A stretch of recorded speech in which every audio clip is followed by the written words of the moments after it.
नमस्कार, मैं अंकित सिंह हूं और आप देख रहे हैं किसान तक। और इस समय हम सारण जिले के सोनपुर मेले में हैं, जो एशिया का सबसे बड़ा पशु मेला कहा जाता है, हरियर क्षेत्र का मेला कहा जाता है। और यहाँ पे हम मौजूद हैं। और अभी चूँकि धान की कटाई बिहार के कई जिलों में हो रही है और इसके साथ ही गेहूं की बुआई भी कई जिलों में नवंबर से लेकर दिसंबर के बीच में होंगे। लेकिन इस नवंबर और दिसंबर के बीच में जो गेहूं की बुआई करनी है और उसके लिए कौन से गेहूं की बीज का किस्मों का चयन आप कर सकते हैं, उसको आज हम आपको बताने वाले हैं। कृषि विभाग की ओर से जो प्रदर्शनी लगाई गई है, जो यहाँ पे जो सोनपुर मेले में, वहाँ पे एक तरह से जो गेहूं के अलग अलग प्रभेदों के बारे में जानकारी दी गई है और बजाबते उन गेहूं के उन बीजों को भी की बुआई भी की गई है। और बताया गया है कि कैसे आप मशीनों के मदद से अगर गेहूं की बुआई करते हैं तो कैसे आप करेंगे और कितना बेहतर उत्पादन हो सकता है, इसको भी बताने का एक प्रयास किया गया है। और साथ ही साथ जो बीज हैं गेहूं के अलग अलग बीज, उसको लेके भी जानकारी दी गई है। तो आइए हम इस वीडियो में आपको पूरी जानकारी दिखाते हैं और बताते हैं कि जो किसान अभी भी गेहूं की बुआई नहीं कर पाए हैं या जिनकी गेहूं की अभी बुआई दिसंबर के मध्य तक करनी है, वो कौन कौन से बीजों का चयन कर सकते हैं। तो आइए इस वीडियो में बने रहिए और जानते हैं कि क्या कुछ कौन कौन से बीज हैं, क्या कुछ उसकी पूरी जानकारी है। तो जी हाँ, आप देख सकते हैं कि जो सोनपुर मेला है, यहाँ पे जो दिखाया गया कृषि विभाग की ओर से जो अलग अलग स्टॉल लगाए गए हैं, उनमें से जिला कृषि पदाधिकारी सारण की ओर से एक गेहूं की एक किस्मों के बारे में भी बताया गया, अलग अलग प्रभेदों के बारे में बताया गया है कि कौन से प्रभेद की कब बुआई कर सकते हैं और गेहूं की बुआई के लिए कौन से यंत्र का उपयोग कर सकते हैं। इन तमाम चीज़ों को बताने का एक प्रयास किया गया है। आप जैसे कि देख सकते हैं इन तस्वीरों में, फसल का नाम गेहूं है, प्रभेद का जो है DBW 187, बुआई का समय 5 नवंबर से 25 नवंबर के बीच में है और बीज दर जो है 100 से 120 किलोग्राम प्रति हेक्टेयर, फसल अवधि 120 से 130 दिन, दूरी जो है 20 से 22.22 सेंटीमीटर की दूरी, उत्पादन करीब 60 से 65 क्विंटल है और विशेषता है कि पीला रतुआ रोग एवं झुलसा रोग प्रतिरोधक है। तो ये इस तरह से जानकारी दी गई है और ये पूरा बताया गया है कि कैसे आप लगा सकते हैं और ये उसकी फसल को भी दिखाने का बताने का प्रयास किया गया है इस यहाँ पे मेले में। और ये जीरो टिलेज से इसकी खेती की गेहूं की बुआई की जा सकती है। अगर हम इसके बगल में आते हैं तो आप देख सकते हैं कि ये एक और भी फसल लगा हुआ है गेहूं का ही, और इसमें आप देख सकते हैं तस्वीरों में कि पंक्ति से में गेहूं की कैसे बुआई किया जाए और कितना बेहतर होता है, ये दिखा रहा है। इस मॉडल के जरिए बताने का एक प्रयास किया गया है कि अगर आप पंक्ति वाइज अगर गेहूं की बुआई करते हैं, मशीनों की मदद से करते हैं, तो कैसे बीच बीच में जो गैप है, उस गैप में भी आप चाहें तो कोई अलग तरह के अन्य जो फसल है या जो उनकी भी आप खेती कर सकते हैं। लेकिन इस गेहूँ के बारे में बताया गया है कि अगर आप जो 15 नवंबर से 15 दिसंबर के बीच अगर आपकी गेहूं की बुआई करनी है, और यानी कि 15 दिसंबर तक आप वो गेहूं की बुआई करनी है, तो आप गेहूं के प्रभेदों में HD 2967 किस्म का चयन कर सकते हैं और इसका बीज दर जो है 100 से 120 किलोग्राम प्रति हेक्टेयर है और फसल अवधि जो है 120 से 130 दिन की बताई गई। उत्पादन करीब 45 से 50 क्विंटल प्रति हेक्टेयर के आसपास है। और इस बीज की सबसे बड़ी विशेषता के बारे में बताया गया है कि अधिक फसलों का निकलना, बीज दर कम लगना, लंबी बालियों का निकलना, दानों के आकार का बड़ा होना, खरपतवार नियंत्रण में अवधि। तो इस तरह की इसमें आप देख सकते हैं कि अगर आप करते हैं तो ये इस बीज के और ये इसका एक तरह से इस फसल को लगा के भी, इस गेहूँ को लगा के भी दिखाने का प्रयास किया गया कि किस तरह से ये गेहूँ की बुआई रहेगी, क्या कुछ रहने वाला है। तो ये एक तरह से है। इसके बाद अगर आप जौ की खेती करना चाहते हैं तो जौ को लेके भी बताया गया है कि अगर आप करना चाहते हैं नवंबर से 20 नवंबर तक, यानी कि समय तो बीत चुका है, लेकिन 20 नवंबर तक का ही एक अवधि की बात इसके बारे में जिक्र किया गया है। लेकिन जो रहता है कि कभी कभी जो समय रहता है उसके बाद भी 2-4 दिन, 1 सप्ताह तक भी लोग गेहूं की बुआई जौ की या जो है अन्य फसलों की बुआई करते हैं, उनमें ये है। और जौ में ये जो है DBRB 92 बुआई का समय आप जान ही रहे हैं, 10 नवंबर से 20 नवंबर तक बताया गया है। फसल अवधि 120 से 130 दिन है। उत्पादन 60 से 70 क्विंटल प्रति हेक्टेयर है।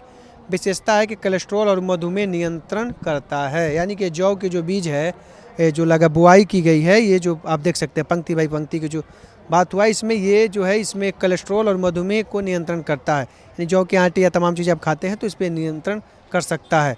अब इसके जस्ट हम बगल में आते हैं और कुछ ऐसे भी हैं जो हम वीडियो बना रहे हैं उसमें समय बीत चुका है और बीतने के बाद की कुछ फसलों को भी जिक्र है कि, लेकिन खैर कोई बात नहीं, अगर आप किसान हैं तो अगले साल भी आप इसकी बुआई कर सकते हैं। एक जो फसल है उसमें दिखा गया है कुसुम का प्रभेद DSH 175 है। बुआई का समय नवंबर का पहला सप्ताह है। बीज दर 10 किलोग्राम प्रति हेक्टेयर।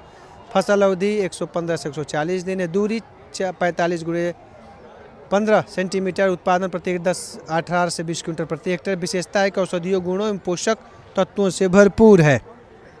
तो ये जो कुसुम है उसकी फसल का दिखाया गया है और ये इस वीडियो में भी बताने का एक तरह से प्रयास किया गया है कि कैसे आप पंक्ति बाई पंक्ति कर सकते हैं और कितना, देखिए जिस तरह से इसको बताया गया है, दिखाया गया है, कुड़ाई तमाम चीज़ें की गई हैं, उससे ये देखकर ये लग रहा है कि कितने सुंदर लग रहे हैं। तो आपको भी अगर थोड़ी सी तकनीक और आधुनिक तकनीक के साथ चूँकि खेती करनी है तो आप इस तरह के खेती कर सकते हैं। ये चना है और ये चना का जो बताया गया कि पंक्ति वाइज कैसे आप कर सकते हैं। और कई ऐसे बीज हैं जो चने में जो उकठा रोग या कॉलर सडन जो रोग होते हैं उनमें अब अलग अलग जो बीज आए हैं वो काफ़ी कारगर साबित हो रहे हैं। वैसे रोगों का उन पर प्रभाव कम हो रहा है और इसी में से एक जो है चना का जो है प्रभेद आप देख ही रहे हैं।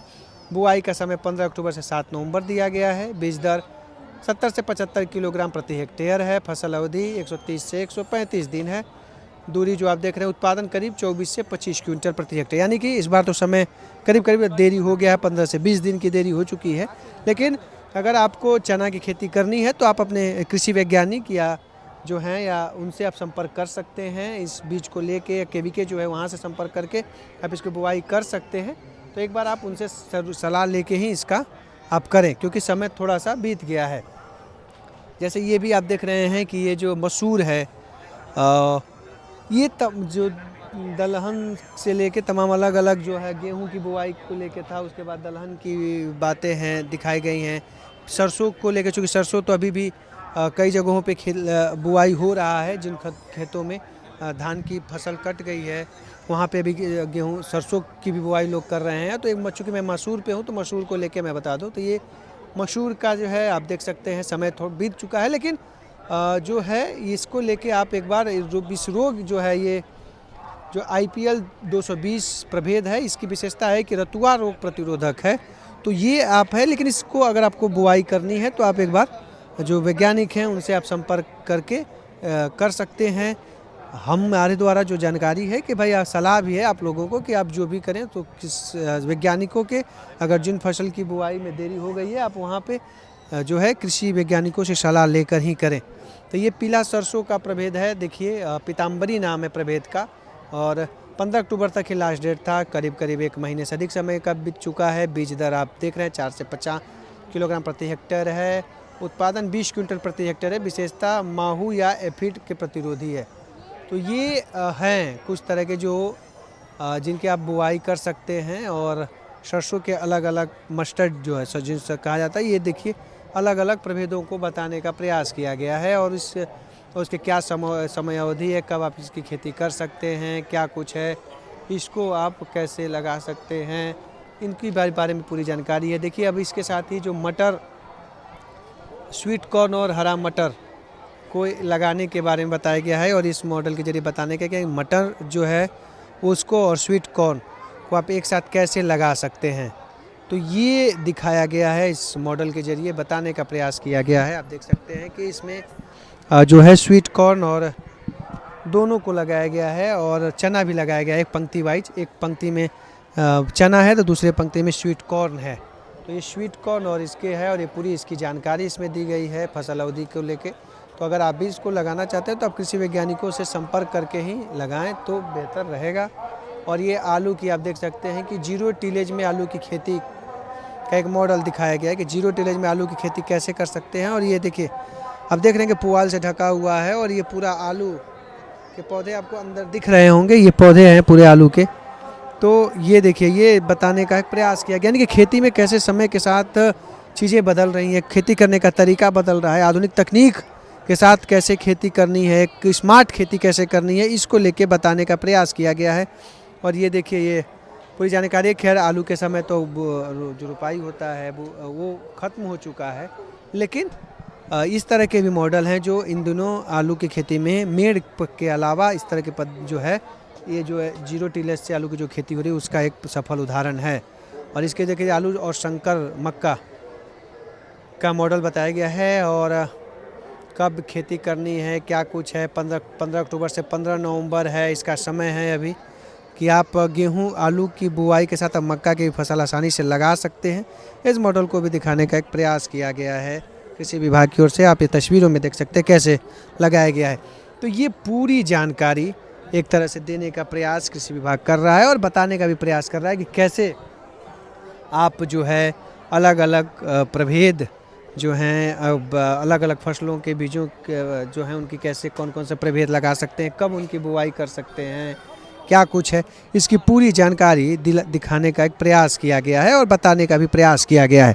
लेकिन ये जो वीडियो में हमने तमाम चीज़ें आपको दिखाई, उनमें से कुछ जो हैं जो आपके अभी समय है जिसमें गेहूं की जो फसल थे, बीज था, प्रभेद था, उसको आप बुआई करवा सकते हैं। लेकिन कई ऐसे प्रभेद हैं जिनमें 10 से 15 दिन की देरी भी हो चुकी है। तो वैसे जो हैं प्रभेदों की अगर आप करना चाहते हैं तो आप एक बार कृषि वैज्ञानिक से सलाह लेके आप आसानी से उसकी खेती कर सकते हैं। तो ये पूरा एक तरह से मॉडल है और इस मॉडल को हमने बताने का प्रयास किया। और भी किसान तक पे आपको समय के साथ और भी अलग अलग मॉडल, अलग अलग तरीक़ों को भी बताने का हम एक प्रयास करते रहेंगे। तो ये पूरा प्रयास था कि आपको बताया जाए और इसी के ज़रिए हमने आपको बताने का प्रयास भी किया। तो फिर मिलेंगे किसी नए वीडियो में एक नए सब्जेक्ट के साथ। तो अभी के लिए बस इतना ही, दीजिए इजाज़त, नमस्कार।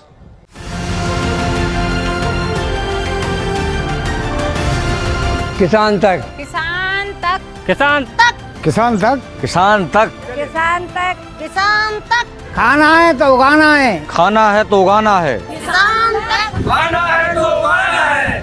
किसान तक, खाना है तो उगाना है।